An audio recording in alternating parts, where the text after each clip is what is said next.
Hello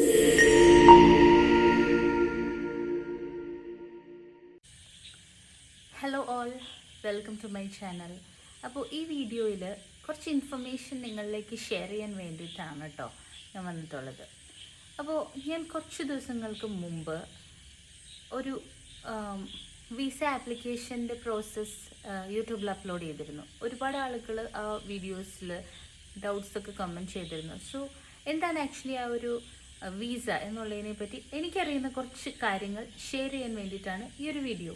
okay, so ഞാൻ ആദ്യം തന്നെ വിസ എന്താണെന്ന് പറയാം. അത്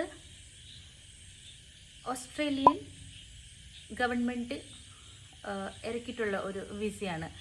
ആ വിസയുടെ പേര് ബാലറ്റ് വിസ, ലോട്ടറി വിസ, അങ്ങനെ പല പേരുകളിൽ ഈ വിസ അറിയപ്പെടുന്നുണ്ട്. അതായത് sub class 462 work and holiday visa എന്ന് പറയും. ഓസ്ട്രേലിയൻ ഗവൺമെൻറ് ഇറക്കിയിരിക്കുന്ന ഒരുപാട് വിസകളിൽ ഒരു എന്താ പറയുക, ഒരു നല്ല ഒരു ഓഫർ തന്നെ പ്രൊവൈഡ് ചെയ്തിട്ടുള്ള ഒരു വിസയാണ് ഇത്. ഇനി ഈ വിസയ്ക്ക് അപ്ലൈ ചെയ്യാനായിട്ട് ആരൊക്കെയാണ് എലിജിബിൾ എന്ന് ചോദിച്ചു കഴിഞ്ഞാൽ 18 വയസ്സ് മുതൽ 30 വയസ്സ് വരെയുള്ളവർക്കാണ് ഇതിൽ അപ്ലൈ ചെയ്യാൻ പറ്റുന്നത്. അതായത് അപ്പോൾ ഒരാൾ എന്നോട് ഡൗട്ട് വെച്ചിരുന്നു, 30 വയസ്സ് ഇപ്പോൾ ആയി എന്നാൽ 31 ആയിട്ടില്ല, 30 വയസ്സിലാണ് ഇപ്പോൾ 31 ആയിട്ടില്ല, അങ്ങനെയുള്ളവർക്ക് അപ്ലൈ ചെയ്യാം. 30 വയസ്സുള്ളവർക്കും അപ്ലൈ ചെയ്യാം, 30ഉം കൂടി ഇൻക്ലൂഡഡ് ആണ്. എന്നാൽ 31 വയസ്സായ ആളുകൾക്ക് അപ്ലൈ ചെയ്യാനായിട്ട് പറ്റില്ല. ഇതിന് എഡ്യൂക്കേഷണൽ ക്വാളിഫിക്കേഷൻ എന്ത് വേണം എന്നുള്ളത് ചോദിച്ചിട്ടുണ്ട്. +2 കഴിഞ്ഞിട്ട് ഡിഗ്രി ചെയ്തവർക്ക്, അതിപ്പോൾ എന്തെങ്കിലും ബിടെക് പോലത്തെ ഗ്രാജുവേഷൻ, ഏത് ഗ്രാജുവേഷൻ ചെയ്തവർക്കും, അല്ലെങ്കിൽ 2 ഇയർ ഡിപ്ലോമ കോഴ്സ് എടുത്ത അങ്ങനത്തെയുള്ള എല്ലാവർക്കും തന്നെ ഇതിൽ അപ്ലൈ ചെയ്യാൻ പറ്റുന്നതാണ്. പിന്നെ എല്ലാവരും ചോദിക്കുന്ന ഒരു ഡൗട്ടാണ് IELTS PT അങ്ങനെ ഏതെങ്കിലും കോമ്പറ്റേറ്റീവ് എന്തെങ്കിലും ലാംഗ്വേജ് പ്രൊഫിഷ്യൻസി ടെസ്റ്റ് പാസ്സാവണം എന്നുള്ളൊരു ചോദ്യം വന്നിരുന്നു. ഇല്ല, അതിൻ്റെ ആവശ്യം ഇല്ല. ഓക്കെ, IELTS PT ഒന്നും വേണമെന്ന് ഇല്ല. പിന്നെ ഈ വിസയെ പറ്റി ഡീറ്റെയിൽ ആയിട്ട് പറയാം. ഈ വിസ അപ്ലൈ ചെയ്യുന്നതിന് ഇന്ത്യൻ മണി 2000-ൽ താഴെ, അതായത് അറൗണ്ട് ഒരു 1700 റുപ്പീസ് വരെ ആ ഒരു റേഞ്ചാണ് വരുന്നത്. 1700 ആ ഒരു റേറ്റ് ആവും. ഓക്കെ, അതായത് 2000-ൽ താഴെയാണ് ഇതിൻ്റെ ഈ ഒരു ഫീസ്, അപ്ലൈ ചെയ്യുന്നതിനുള്ള ഫീസ് വരുന്നത്. ഇത് നേരെ ഓസ്ട്രേലിയൻ ഗവൺമെൻറ് ആ ഒരു ഇതിലേക്ക് തന്നെയാണ് പോകുന്നത്. ഇനി ഇത് അപ്ലൈ ചെയ്യാനായിട്ട് ഉള്ള ഡേറ്റ്, അതായത് നമുക്ക് ഡേറ്റ് എത്രയാണ്, എന്ന് മുതൽ എത്ര വരെയാണ് ഞാനിവിടെ കൊടുക്കാം കേട്ടോ. ഓക്കെ, യെസ്, കുറച്ച് ദിവസം കൊണ്ട് നമുക്ക് അപ്ലൈ ചെയ്യാൻ പറ്റും. ഓക്കെ, യെസ്, അത്രയും ദിവസം കൂടി ഉണ്ട്. അപ്പോൾ നിങ്ങൾക്ക് അപ്ലൈ ചെയ്യാൻ ഇപ്പോഴും വേണോ വേണ്ടേ എന്ന് വിചാരിച്ച് കൺഫ്യൂഷനായിട്ടിരിക്കുന്നവരിനോട് ഞാൻ പറയുന്നതാണ്, അപ്ലൈ ചെയ്യുന്നത് എപ്പോഴും നല്ലതാണ്. കാരണം ഇത് അപ്ലൈ ചെയ്തവർക്ക് മാത്രമാണ് ഈ ഒരു വിസ, ഇതൊരു ലോട്ടറി വിസയാണ് ഞാൻ പറഞ്ഞു, ഈ വിസ കിട്ടിയിട്ടുള്ളൂ. ഈ ഒരു പൈസ 1700 രൂപയ്ക്ക് ചിലപ്പോൾ നിങ്ങൾ 1700 രൂപ കൊടുത്ത് അപ്ലൈ ചെയ്യണോ, UK വിസയൊക്കെ ഫ്രീ അല്ലേ എന്നൊക്കെ നിങ്ങൾക്ക് തോന്നും. UK-യുടെ ബാലറ്റ് വിസയിൽ ഫ്രീ അല്ലേ ആപ്ലിക്കേഷൻ എന്നൊക്കെ തോന്നും. പക്ഷെ ഞാൻ പറയാണ്, ചിലപ്പോൾ ഈ ഒരു 1700 രൂപ കൊടുത്ത് നിങ്ങളിത് അപ്ലൈ ചെയ്ത് കഴിഞ്ഞാൽ നിങ്ങളുടെ ലൈഫിനെ തന്നെ ചേഞ്ച് ചെയ്യാനായിട്ട് പവറുള്ളൊരു വിസയാണത്. ഓക്കെ, ഇനിയും ഈ വിസയ്ക്ക് നമുക്ക് എങ്ങനെയാണെന്ന് വെച്ചാൽ അപ്ലൈ ചെയ്യുന്ന എല്ലാവർക്കും കിട്ടില്ല. ഞാൻ പറഞ്ഞല്ലോ, അപ്ലൈ ചെയ്യുന്നതിൽ നിന്ന് സെലക്ട് ചെയ്തേക്കുന്ന കുറച്ച് പേർക്ക് ലോട്ടറി പോലെയാണിത് കിട്ടുന്നത്. കുറച്ച് പേർക്ക് മാത്രമേ ഇതിൽ കിട്ടുള്ളൂ. കിട്ടിക്കഴിഞ്ഞാൽ നിങ്ങൾക്ക് എല്ലാവരുടെയും ഡൗട്ട്സ് ആയിരിക്കും, കിട്ടിക്കഴിഞ്ഞിട്ട് എന്താണെന്ന്. കിട്ടിക്കഴിഞ്ഞിട്ടുണ്ടെങ്കിൽ അവരുടെ ആ ഒരു ഒഫീഷ്യൽ ആ ഒരു സൈറ്റിൽ നിന്ന് നിങ്ങൾക്ക് ഇമെയിൽ വരും, ബാക്കി കാര്യങ്ങളൊക്കെ നിങ്ങൾക്ക് ഇമെയിൽ വരും. ഓക്കെ, അവിടെ ചെന്ന് കഴിഞ്ഞിട്ടുണ്ടെങ്കിൽ നിങ്ങൾ ഒരു ഏജൻസി വഴിയോ ഒന്നും ചെയ്യേണ്ട കാര്യമല്ല ഇത്, നിങ്ങൾക്ക് തന്നെ വീട്ടിലിരുന്ന് അപ്ലൈ ചെയ്യാവുന്നതാണ്. അപ്പോൾ നിങ്ങൾ അവിടേക്ക് ചെന്ന് കഴിഞ്ഞിട്ടുണ്ടെങ്കിൽ നിങ്ങൾക്ക് സ്റ്റേ, ബാക്കി എല്ലാനും ഓക്കെ, അത് നിങ്ങൾ തന്നെ അറേഞ്ച് ചെയ്യണം. കാരണം ഇവിടെ ഞാൻ പറഞ്ഞല്ലോ, വേറൊരു അറേഞ്ച്മെൻറ്റ്സ് ഒന്നും പ്രോമിസ് ചെയ്തിട്ടല്ല നിങ്ങൾ പോകുന്നത്, ആരും പ്രോമിസ് ചെയ്യുന്നില്ല. നിങ്ങൾ സ്വന്തമായി അപ്ലൈ ചെയ്യുന്നു, കിട്ടുന്നു, അവിടെ എത്തുന്നു. നിങ്ങൾ തന്നെ സ്റ്റേയും വർക്കും കണ്ടുപിടിക്കണം. വർക്ക് എന്ന് പറയുന്നത് ഈ ഒരു വിസയുടെ ഒരു പ്രത്യേകത എന്ന് പറഞ്ഞിട്ടുണ്ടെങ്കിൽ, നിങ്ങൾക്ക് 1 വർഷത്തെ ഒരു വിസയാണിത്. അതായത് നിങ്ങൾക്ക് ഈ വിസ കിട്ടിക്കഴിഞ്ഞിട്ട്, നിങ്ങളുടെ ഇമെയിലിൽ ഈ വിസ വന്നതിന് ശേഷം 1 ഇയറിനുള്ളിൽ നിങ്ങൾ അവിടെ പോകണം. ഓക്കെ, അങ്ങനെയാണ് 1 ഇയറിൻ്റെ വിസയാണിത് വന്നേക്കുന്നത്. അതിൽ കൃത്യമായി ഡേറ്റ്സ് ഒക്കെ ഉണ്ടാവും കേട്ടോ. 1 ഇയറിലുള്ള വിസയാണിത്. ഓക്കെ, അതിൽ ഡേറ്റ് ഉണ്ട്, ആ ഡേറ്റിനുള്ളിൽ പോകണം എന്നാണ് 1 ഇയറിൻ്റെ വിസയാണിത്. പിന്നത്തെ കാര്യം എന്ന് പറഞ്ഞു കഴിഞ്ഞിട്ടുണ്ടെങ്കിൽ, നിങ്ങൾ അവിടെ പോകാനായിട്ട് ഉള്ള ടിക്കറ്റ് ചാർജ്, അതാണ് നിങ്ങൾക്ക് വരുന്ന ചിലവ്. പിന്നെ നിങ്ങളുടെ അക്കൗണ്ടിൽ ഷോ മണി കാണിക്കണം, അതായത് ഇത്ര രൂപ കാണിക്കണം. അത് നിങ്ങൾക്ക് തന്നെ ഉപയോഗിക്കാം. നിങ്ങളുടെ എക്സ്പെൻസസിന് വേണ്ടി യൂസ് ചെയ്യാനുള്ള പൈസയാണ്, അതല്ലാതെ എക്സ്ട്രാ ഒറ്റ രൂപ പോലും ചാർജ് വരുന്നില്ല. നിങ്ങൾക്ക് തന്നെ യൂസ് ചെയ്യാം ആ പൈസ. ഷോ മണി ആയിട്ട് നിങ്ങളുടെ അക്കൗണ്ടിൽ കാണിക്കുന്ന എമൗണ്ട് നിങ്ങളുടെ എക്സ്പെൻസിന് വേണ്ടിയിട്ടുള്ളതാണ്. Okay, yes. പിന്നെ ആ വിസയുടെ പ്രത്യേകതയിൽ പറയുന്നുണ്ട്, അതൊരു ഹോളിഡേ വിസയാണ്.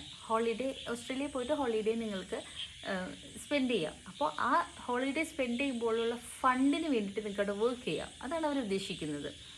അവിടെ ആ വിസയിൽ എല്ലാ ജോലിയും ചെയ്യാൻ പറ്റില്ല. അവർ പറയുന്ന ചില സ്ഥലങ്ങളുണ്ട്, ആ സ്ഥലത്തിൻ്റെ അണ്ടറിൽ വരുന്ന ചില ജോലികൾ മാത്രമാണ് നിങ്ങൾക്ക് ചെയ്യാൻ പറ്റുള്ളൂ. എല്ലാ ജോലിയും ചെയ്യാൻ പറ്റില്ല. അവരത് പറയും ഏതൊക്കെ ജോലിക്ക് പോകാമെന്നുള്ളത്. അത് മാത്രമാണ് നിങ്ങൾക്ക് ആദ്യം ചെയ്യാനായിട്ട് പറ്റുള്ളൂ. പിന്നെ ഈ വിസയ്ക്ക് ചെന്ന് കഴിഞ്ഞിട്ട് നിങ്ങൾ ഒരു എന്താ പറയുക, ഒരു എംപ്ലോയറിൻ്റെ അണ്ടറിൽ നിങ്ങൾ വർക്ക് ചെയ്യാവുന്നതാണ് നിങ്ങൾക്ക്. അതിലെന്ന് പറഞ്ഞു കഴിഞ്ഞിട്ടുണ്ടെങ്കിൽ നിങ്ങൾ ആദ്യത്തെ 4 മാസം നിങ്ങൾ ഒരു ഫാമിൽ ജോലി ചെയ്യുവാണെങ്കിൽ, ഇപ്പോൾ എൻ്റെ ബ്രദറൊക്കെ ചെയ്യുന്നത് വെച്ചിട്ടാണ് ഞാൻ പറയുന്നത്. എൻ്റെ ബ്രദർ ഈ ഹോളിഡേ വിസയിൽ കിട്ടിയിട്ട് ഓസ്ട്രേലിയയിൽ ഇപ്പോൾ വർക്ക് ചെയ്യുകയാണ്. അപ്പോൾ അവനൊക്കെ ചെയ്യുന്ന പറഞ്ഞിട്ടുണ്ടെങ്കിൽ ആദ്യത്തെ 4 മാസം ഫാമിൽ ജോലി ചെയ്തു.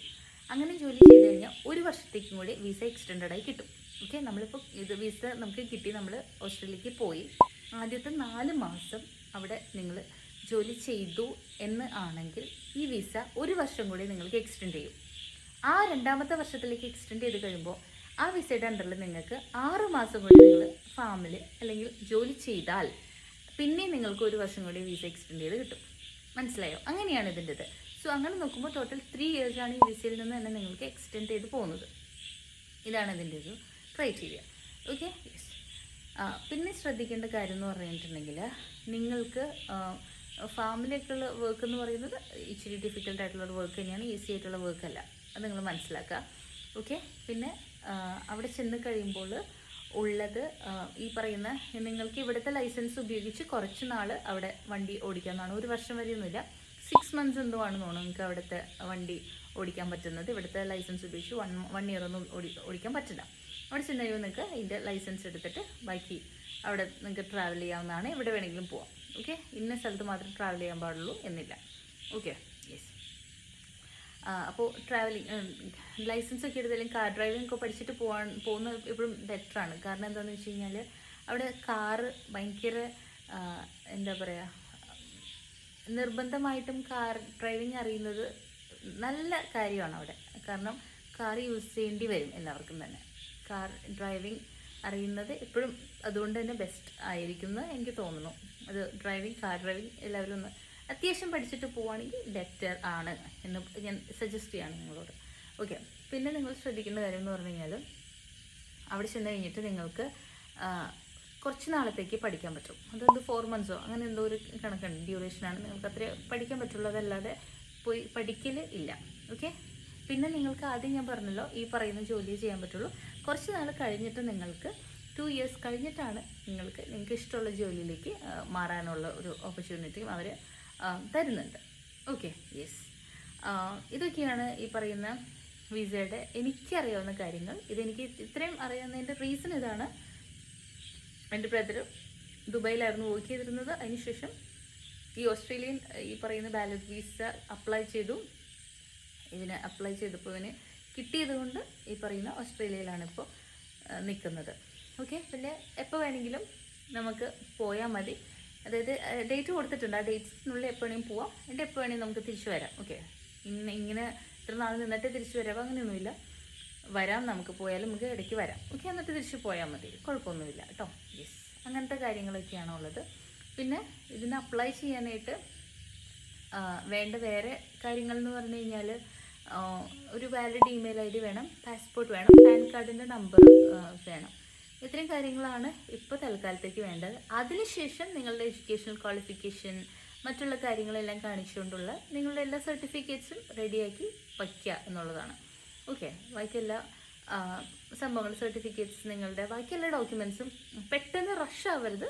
എല്ലാം നിങ്ങൾ റെഡിയാക്കി വെച്ച് കഴിഞ്ഞാൽ ഈസിലി പ്രോസസ്സ് നടക്കും. Okay, yes. അത് വേറെ എന്താ പറയാനുള്ളത്? യെസ്, അപ്പോൾ ഇത്രയും കാര്യങ്ങളൊക്കെയാണ് എനിക്ക് ഈ വിസയെ പറ്റി പറയാനുള്ളത്. എനിക്ക് അറിയുന്ന PR ഒരു ഡൗട്ട് കമൻറ്റ് വന്നിരുന്നു, PR ഒക്കെ ഇതിൽ നിന്ന് കിട്ടുമെന്ന്. ആ ഒരു വിസയുടെ വാലിഡിറ്റി ജസ്റ്റ് ആ ഒരു അല്ലെങ്കിൽ എക്സ്റ്റെൻഡ് ചെയ്ത് വരുന്നത് 3 ഇയേഴ്സ് ആയതുകൊണ്ട് തന്നെ PR എന്നുള്ളതൊക്കെ അടുത്ത വേറെ സ്റ്റെപ്പാണ്. വിസ മാറ്റിയാലാണ് PR എടുക്കാൻ പറ്റുള്ളൂ. ഇതിൽ നിന്ന് നിങ്ങൾക്ക് PR എന്ന് പറയുന്ന സംഭവം അവർ ഓഫർ ചെയ്യുന്നില്ല കേട്ടോ. Okay, yes. പിന്നെന്താണ്, എല്ലാം പിന്നെ നിങ്ങൾ ദൈവത്തെ ഓർത്ത് ഏജൻസി വഴിയൊന്നും ഇതിന് അപ്ലൈ ചെയ്യാൻ പോകരുത്. ഏജൻസി വഴി അപ്ലൈ ചെയ്ത് ഒരുപാട് തട്ടിപ്പും കാര്യങ്ങളൊക്കെ ഉണ്ട്. ഒന്നും വേണ്ട. എങ്ങനെയാണ് അപ്ലൈ ചെയ്യേണ്ടതെന്നുള്ളത് ഞാൻ ഈ ഡിസ്ക്രിപ്ഷനിലും ലിങ്ക് കൊടുക്കാം. അത് നോക്കി നിങ്ങൾ വീട്ടിലിരുന്ന് അതിൽ പറയുന്ന പോലെ തന്നെ കൃത്യമായി അപ്ലൈ ചെയ്യാൻ നോക്കുക. ഏജൻസിക്ക് പൈസ കൊടുക്കാനും ഓൺലൈൻ കഫേ അല്ലെങ്കിൽ അക്ഷയ സെൻറ്ററിലൊക്കെ പോയി അവർക്ക് വലിയൊരു എമൗണ്ട് കൊടുക്കേണ്ട ഒന്നും ആവശ്യമില്ല. നമ്മൾക്ക് നമ്മുടെ വീട്ടിലിരുന്ന് അപ്ലൈ ചെയ്യാവുന്നതാണ്. അപ്ലൈ ചെയ്യുന്ന പ്രോസസ്സിൽ നിങ്ങൾ ഒന്നും ഫോട്ടോയോ പാസ്പോർട്ടോ ഒന്നും അപ്ലോഡ് ചെയ്ത് കൊടുക്കേണ്ട ആവശ്യം ഇല്ല.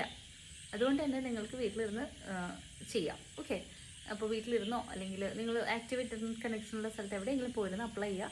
പിന്നെ പേയ്മെൻറ്റിൻ്റെ കാര്യമാണ് ഒരു ചെറിയ പ്രോബ്ലം. നിങ്ങൾക്ക് ഇൻ്റർനാഷണൽ ബാങ്കിങ് ആക്റ്റീവായിട്ടുള്ള കാർഡ് ഉപയോഗിച്ച് വേണം അപ്ലൈ ചെയ്യാനായിട്ട്. ഓക്കെ, ഇൻ്റർനാഷണൽ ബാങ്കിങ്, കാരണം ഇത് ഓസ്ട്രേലിയൻ ഡോളേഴ്സാണ്. ഓസ്ട്രേലിയൻ ഡോളേഴ്സായിട്ടാണ് പൈസ പോകേണ്ടത്. സോ അതുകൊണ്ട് തന്നെ ഇൻ്റർനാഷണൽ ബാങ്കിങ് ആക്റ്റീവായിട്ടുള്ള അക്കൗണ്ട്സ് അല്ലെങ്കിൽ കാർഡ്സ്, ഡെബിറ്റ് കാർഡോ ക്രെഡിറ്റ് കാർഡോ ഏതെങ്കിലും ഉപയോഗിച്ചിട്ട് വേണം നിങ്ങളത് ചെയ്യാനായിട്ട്. സോ ഇത്രയും കാര്യങ്ങളൊക്കെയാണ് ഈ വിസയെ പറ്റിയിട്ട് എനിക്കറിയുന്നത്. ഇത് എൻ്റെ നോളജാണ്. ഇതിനെപ്പറ്റി എനിക്കറിയുന്ന കാര്യങ്ങളാണ് നിങ്ങളോട് ഷെയർ ചെയ്തത്.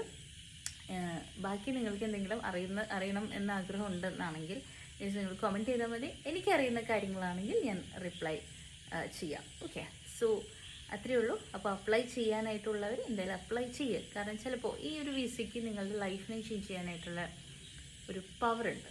ഓക്കെ, യെസ്, അത്രയേ ഉള്ളൂ. ആൻഡ് ഈ വീഡിയോ നിങ്ങൾക്ക് യൂസ്ഫുൾ ആണ് എങ്കിൽ ഇതിൽ നിന്ന് നിങ്ങൾക്ക് കുറച്ചും കൂടി ഡീറ്റെയിൽ ഇൻഫോർമേഷൻ കിട്ടി ആ വിസയെ പറ്റി എന്നാണെങ്കിൽ, നിങ്ങൾക്ക് ഇഷ്ടപ്പെട്ടു എന്നാണെങ്കിൽ എൻ്റെ ചാനൽ സപ്പോർട്ട് ചെയ്യണം. Okay, thank you for watching. By.